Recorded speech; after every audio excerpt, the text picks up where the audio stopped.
Amados, eu creio que a maioria de nós aqui já recebeu inúmeros convites na vida. Convites para uma festa tão aguardada, convite para casamento, e às vezes até ali como padrinho, convites para jantar na casa de alguém querido, convite para tomar um café com uma determinada família, convite para formatura, isso aí nunca falta, né? Os nossos filhos estão sempre se formando em alguma coisa, né? E aí a gente recebe convites para formaturas. Nós gostamos de ser convidados. Sentimos-nos lisonjeados quando nos convidam. Gostamos que se lembrem de nós. Olha, eu fui convidado, que coisa boa. E falando em convites e em convidar, eu quero fazer aqui uma pergunta. Você é capaz de se lembrar do convite mais importante que recebeu? É capaz? Pois bem, nós vamos falar hoje do melhor convite de todos os tempos. Abra sua Bíblia em Mateus 11, 28 a 30. Mateus 11, 28 a 30.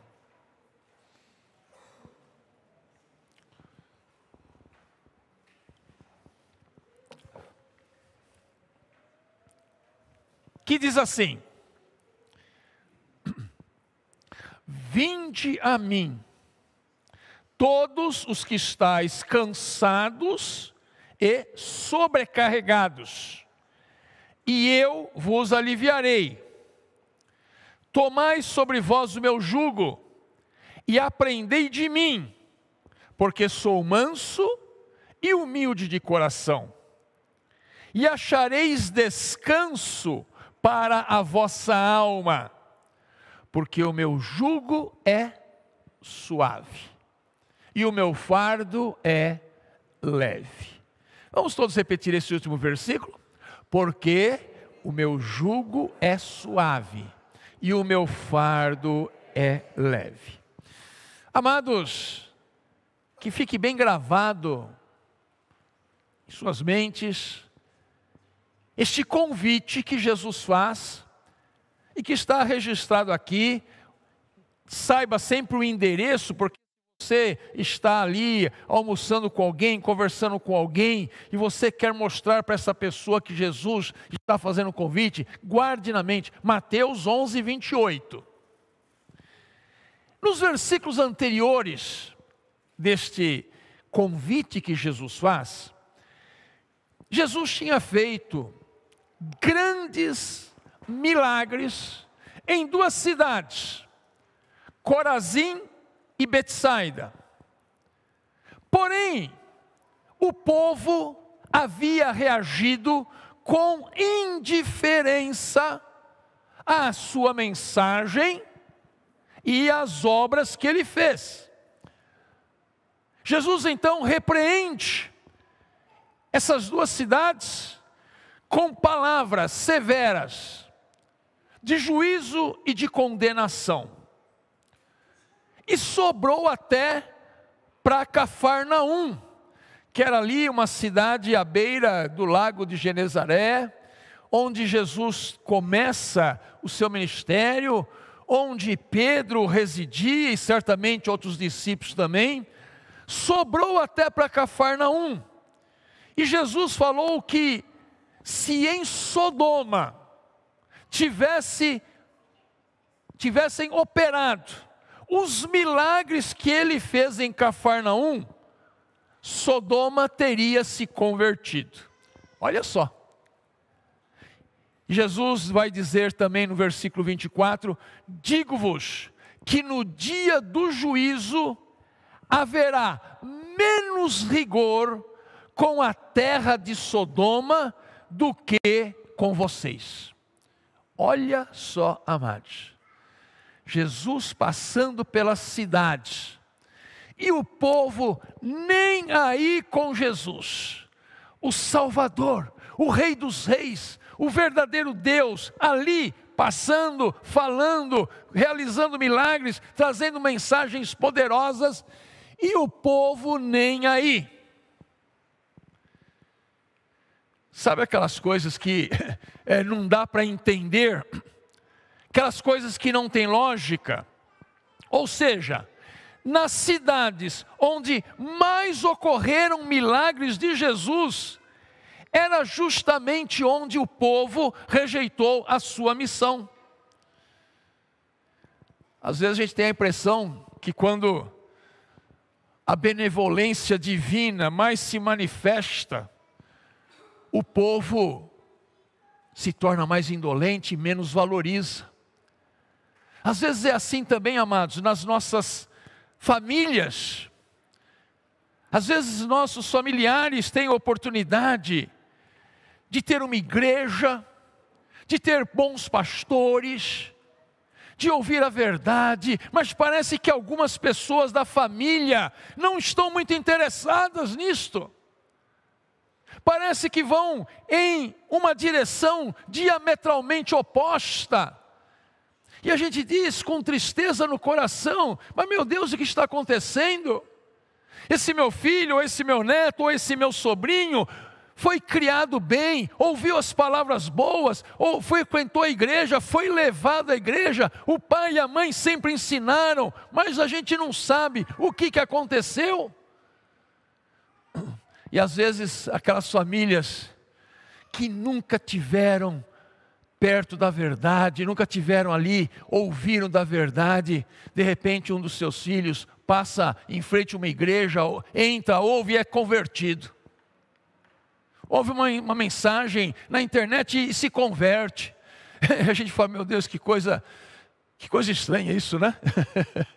Às vezes os nossos queridos, que têm tudo, que teria sim condições de dizer sim para Jesus agora, não diz. E aquelas pessoas mais improváveis dizem. E era assim que estava acontecendo.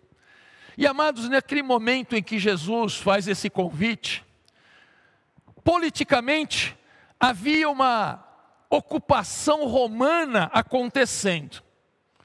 Esta era a condição política. O judeu não estava satisfeito com aquilo, não. O judeu não aguentava mais ver soldado romano ali nas suas terras, cobrando impostos, às vezes ferindo o povo. Então, de um lado, politicamente, Roma estava governando aquele território, e no contexto religioso, as coisas iam piores ainda. Por quê? Porque, amados, as tradições judaicas eram opressoras, eram impiedosas, eram de puro legalismo. Ô religião miserável que era aquela, que não libertava, mas que prendia. Hoje também existe isso, religião que prende, que oprime. E o povo vivia desta forma. Mateus vai dizer, vai escrever que Jesus dizendo, né?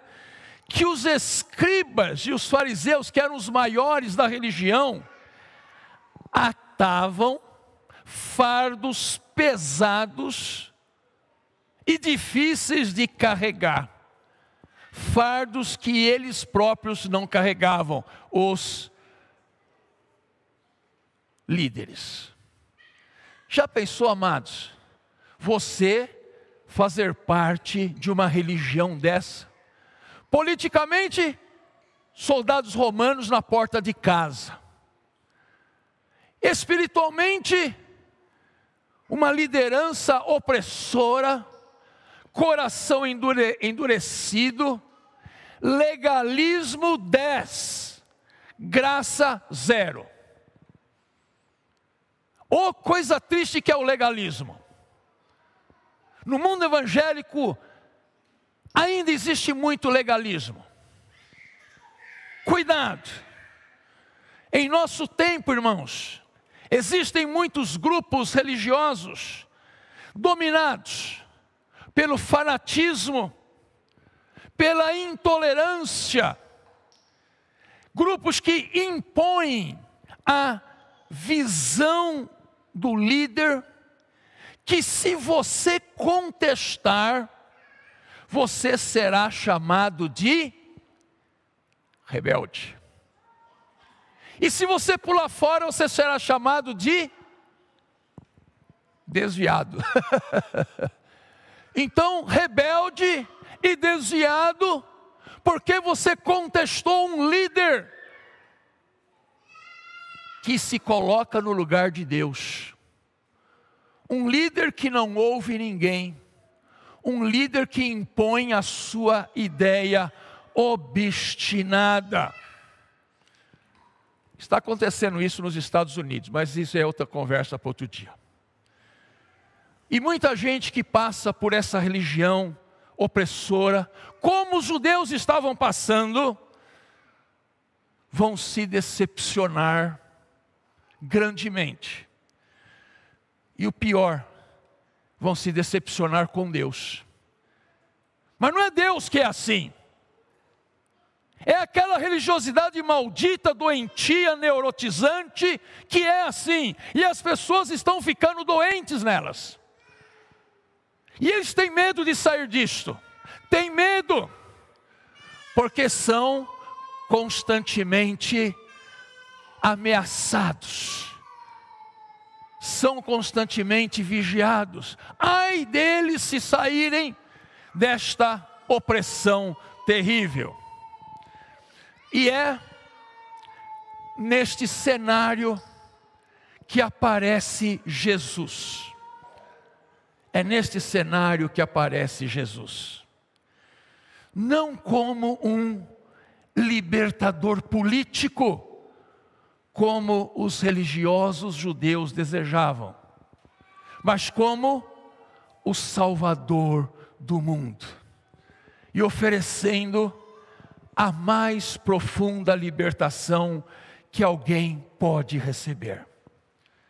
E Mateus conclui o capítulo 11 com um convite. O melhor convite de todos os tempos. Que diz: vinde a mim, você que está cansado, você que está sobrecarregado, você que está tendo essa opressão toda sobre a sua cabeça, você que está oprimido em seu coração, vinde a mim e eu vos aliviarei. Vejam, amados, que Jesus não faz um convite para seguir uma religião nova que surgiu na praça, nem para seguir um determinado líder que está fazendo sucesso. O povo evangélico é doido para descobrir líder que faz sucesso, para ir atrás, mal sabendo que muitas vezes esses líderes não foram plantados por Deus. E eu não vou falar por quem foi plantado. E esse convite, amados, que Jesus faz lá atrás, é extensível a todos nós. É extensível hoje para todos, independentemente da raça, da cor, da posição política. Eu vi um vídeo essa semana de um pastor que não queria determinados tipos de pessoas eleitoras que votam de determinada forma nas eleições. Ele falou: eu não quero, vão embora vocês. Isso não é pastor, é lobo. Mas Jesus estende a sua salvação a todos, para todas as posições sociais, rico ou pobre, para todos os cansados. E aí, amados, quando Jesus fala, né? Cansados e sobrecarregados. Pode ser cansado emocional. Quantas pessoas que eu conheço que estão emocionalmente cansadas, emocionalmente sobrecarregadas. Pode ser um cansaço mental, psicológico, afetivo, todo cansaço existencial, amados, que nós podemos ter em alguns momentos da nossa vida, é como um buraco negro, que suga toda energia. E eu uso essa imagem do buraco negro, que quem entende um pouco de astronomia sabe, que é uma formação impressionante de estrelas que morreram, mas elas estão agora, se tornaram um buraco enorme, que suga toda a luz que passa. A luz passou, suga. Planetas passaram, suga. Outras estrelas passaram, são engolidas. Cansaço existencial é assim.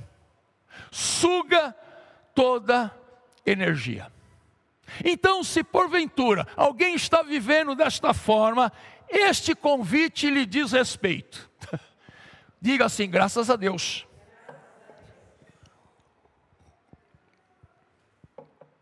Sabe uma coisa que me atrai no Evangelho, irmãos?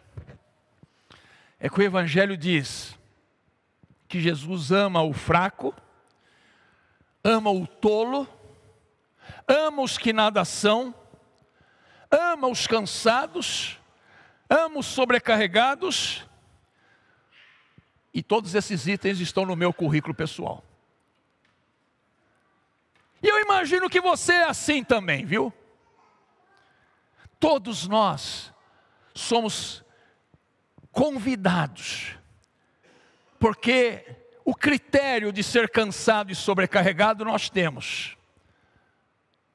Porque o critério de ser alguém que não tem força por si só para resolver, nós temos também esse critério. Alguém que já tentou tudo e não vê mais esperança, nós temos esse critério também. Então, amados, seja qual for o fardo que a pessoa carrega, Jesus oferece descanso. Jesus oferece paz. Jesus oferece alívio. E tudo que Ele pede, sabe o que Ele pede? Venha, vinde. Eu imagino Jesus assim, de braços abertos, né? Diante de mim, diante de você, diante da multidão. Venha, você está cansado? Você está sobrecarregado? Você está emocionalmente explodindo? Você não tem mais paciência? Você já não tem mais saída? Venha, venha, vem comigo. Eu te ensino o caminho, porque eu sou o caminho, e você encontrará descanso para a sua alma. E esse cansaço, amados, só pode ser superado quando alguém aceita o convite. Lembra que Jesus passou por aquelas cidades e o pessoal virou as costas? Muita gente tem feito isso nos dias de hoje também. Virado as costas e não aceitado o convite. Por isso, irmãos, a gente vai se lembrar, lá no século IV, houve um jovem que durante muito tempo viveu longe de Deus, viveu dissolutamente. Ele se chamava Agostinho. E ele tinha uma mãe chamada Mônica, que passava dia e noite orando por aquele filho. Uma mulher de Deus, mas cujo filho estava longe de Deus. Até que um dia, ele tem um encontro memorável com Cristo. E depois Agostinho vai escrever assim: fizeste no Senhor para ti, e o nosso coração anda inquieto enquanto não descansar em ti. Talvez esta seja a frase mais conhecida de Agostinho. Conhece, né, Felipe? Claudete, né? Ele está dizendo que Deus nos fez para Ele. E que nós vamos viver de forma inquieta, sem paz, sem sossego, enquanto não descansarmos nele. Ou seja, você pode tentar buscar descanso e alívio onde você quiser, mas somente no Senhor que o seu coração encontrará repouso. Então Jesus está dizendo: vinde, estou fazendo um convite, vinde a mim. E logo depois ele diz assim: tomai sobre vós o meu jugo. É interessante, quem é que sabe o que é jugo, o que é canga? Aqui na cidade, quem nasce na cidade não sabe dessas coisas, né? Quem nasce no campo, no sítio, na roça, sabe muito bem o que é jugo e o que é canga. E Jesus está dizendo assim: tomai sobre vós o meu jugo. A expressão jugo refere-se a uma canga, que é aquela trave. Imagine dois cavalos que são colocados pareados, ou dois bois, né? Para levarem uma carga lado a lado. Uma tarefa cansativa, difícil. E então o fazendeiro vem e coloca esta canga, que prende, é uma trave que prende um boi ao outro. Quem aqui sabe o que é isto? Isto é canga, isto é jugo, para que aqueles bois eles possam caminhar juntos e realizar a tarefa necessária. Tem uma palavra, inclusive eu uso muito essa palavra aqui, o termo cônjuge. Sabe o que é cônjuge? O que significa? É quando a gente quer se referir o quê? Ao marido ou à mulher, né? A minha cônjuge Rose, e ela também pode dizer o meu cônjuge Daniel. Então nós usamos para identificar o marido ou a mulher. Mas você sabe o que quer dizer cônjuge? Companheiro de jugo. De companheiro, cônjuge, de jugo. Então, são duas pessoas que andam sob o mesmo jugo. É isto. Quando você chegar em casa, conta para o seu marido, né, o que é ser cônjuge. Né? E quando Jesus fala do jugo, ele está falando, ele está se referindo, né, a alguém que vem com uma carga nos ombros, mas que entrega para você esta carga, e esta carga é leve. A carga que Jesus traz é leve, é suave. É engraçado que muita gente tem medo de se tornar cristão, ou, vou usar um termo popular aqui, eu não gosto, mas é o que o pessoal usa, né? Tem medo de virar crente, porque a coisa vai ser barra pesada, porque vai ser muito difícil, porque ele não vai conseguir. Aí vem Jesus e fala: o seu fardo é pesado. Esse que você está carregando e carregou até hoje, esse é pesado. Mas eu quero te dar um jugo, um fardo que é suave e é leve. É interessante, amados, eu nunca ouvi dizer, eu nunca li a respeito de que um verdadeiro cristão, na hora da morte, tenha se arrependido de ser cristão. Nunca ouvi dizer isto. Alguém que serviu a Cristo durante a sua vida e na hora da morte se arrependeu disto. Mas o contrário, Isto é muito comum. Isto é verdadeiro. Por que que eu não conhecia Cristo? Por que eu não servia Jesus? Estamos terminando, amados, esta palavra para dizer que todos nós recebemos esse convite. Vamos atrás de Jesus. Vamos caminhar com Ele. Vamos aceitar sobre nós o seu jugo. 1 João 5, verso 3 e 4, eu peço aí a mesa que coloque para nós. Vou terminar com este versículo, amados, que diz justamente isto que nós estamos falando. Olha lá, porque este é o amor de Deus, que guardemos os seus mandamentos. Ora, os seus mandamentos não são penosos. Lá, na época de Jesus, os escribas e fariseus colocavam sobre as pessoas cargas pesadas que elas não conseguiam levar. E vem Jesus e diz assim: os meus mandamentos não são penosos. Vamos seguir Jesus. Vamos caminhar com Cristo.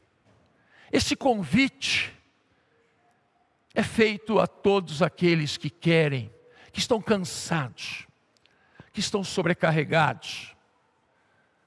Esta mensagem não é uma mensagem apenas evangelística. É uma mensagem para dizer para nós em todos os momentos da vida: caminhe com Jesus.